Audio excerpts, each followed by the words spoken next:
सध्या मुलांना सुट्ट्या चालू आहेत आणि मुलांना वेगवेगळं काहीतरी नाश्ता लागतो आणि बाहेरच्या नाश्त्यामध्ये खूप प्रमाणात साखर आणि महत्त्वाची गोष्ट म्हणजे मैदा असतो आणि मुलांच्या आरोग्यासाठी तर मैदा एकदम चांगला नसतो। त्यासाठी घरच्या साहित्यामध्ये जर अशी बिस्किटं बनवून ठेवलात ना तर 1 ते 2 महिने जरी ही बिस्किटं राहिली ना अजिबात खराब होत नाहीत आणि बाहेरचं कुठलंही साहित्य न वापरता ही बिस्किट आपण घरच्या घरी बनवू शकतो आणि मुलांना पण खूप आवडतात।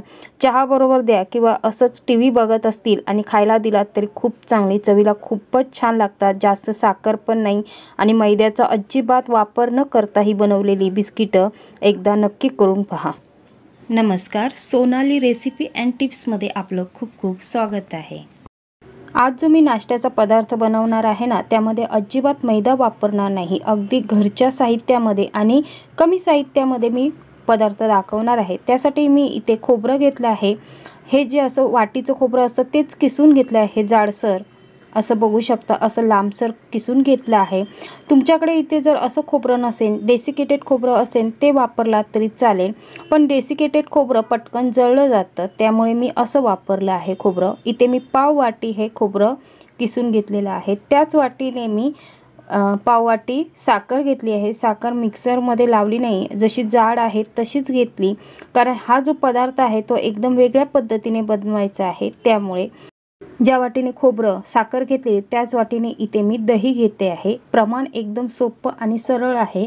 आता हे जे मिश्रण आहे ते मिक्स करायच्या आधी इथे मी पाव चमचा मीठ टाकून घेते। कुठल्याही गोड पदार्थामध्ये पाव चमचा मीठ टाकल्यामुळे चव छान येते। इथे बघाल तर पोहे खाण्याच्या चमच्याने पाव चमचा मी खायचा सोडा घेतला आहे। खायचा सोडा नसेल तर बेकिंग पावडर वापरलात तरी चालेल। बघू शकता एकदम पाव चमचा घेतला आहे, जास्त घालू नका नाहीतर हे बिस्किटं विरघळतील। आणि 2 चमचे इथे मी सफेद तीळ घेतले आहे। सफेद तिळामुळे छान अशी चव येते आणि दिसायला पण खूप छान दिसतात। आता हे सगळं जे आहे ते मी असंच मिक्स करून घेते आहे।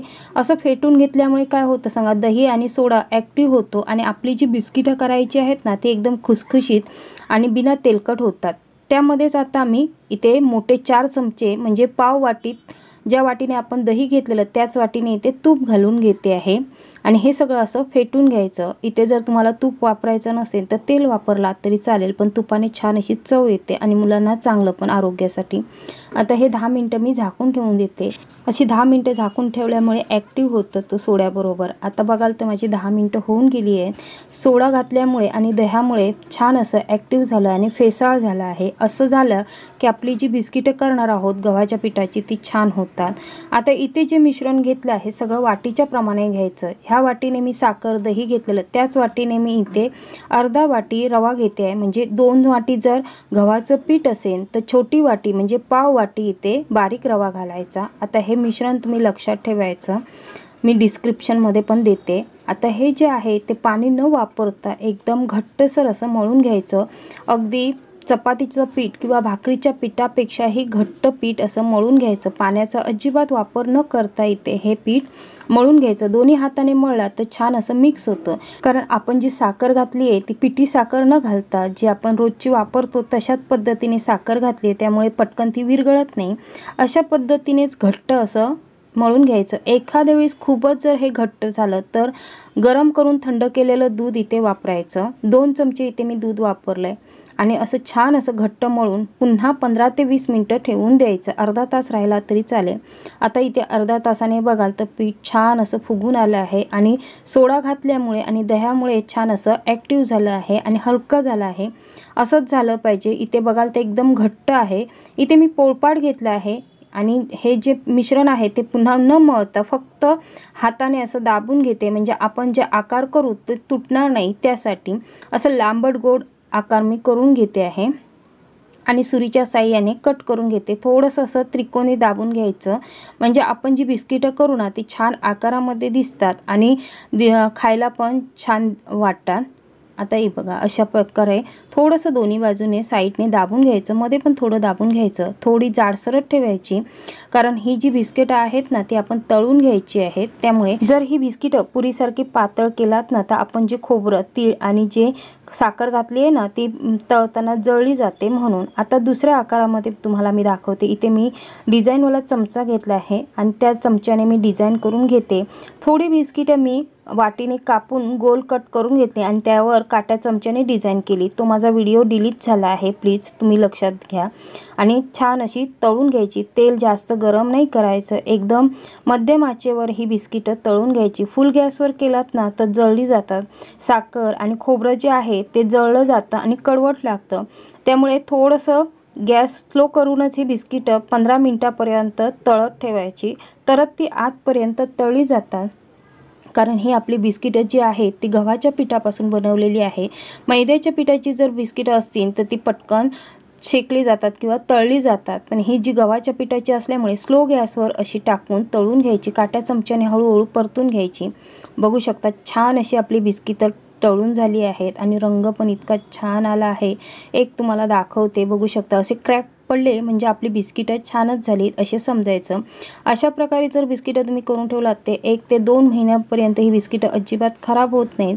मुलांना तुम्ही चहाबरोबर किंवा नाश्त्याला किंवा असंच काही खायचं म्हणून मागत असतील त्यावेळी ही बिस्किटं तुम्ही नक्की देऊ शकता। आता ह्यामध्ये अजिबात तेल राहत नाही, महत्त्वाची गोष्ट म्हणजे।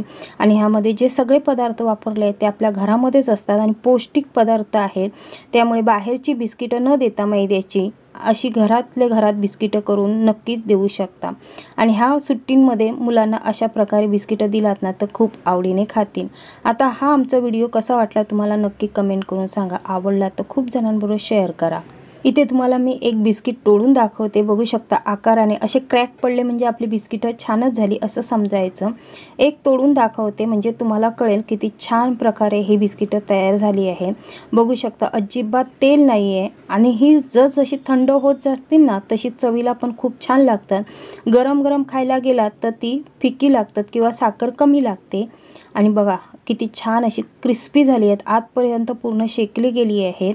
अशा प्रकारे नक्कीच एकदा बिस्किटं करून बघा। ही जी गोल बिस्किटं आहेत ती मी वाटीच्या साहाय्याने कट केली आहे, थोडीशी पातळ लाटून घेऊन, आणि त्यावर मी काट्या चमच्याने डिझाईन करून घेतली आहे, बघू शकता।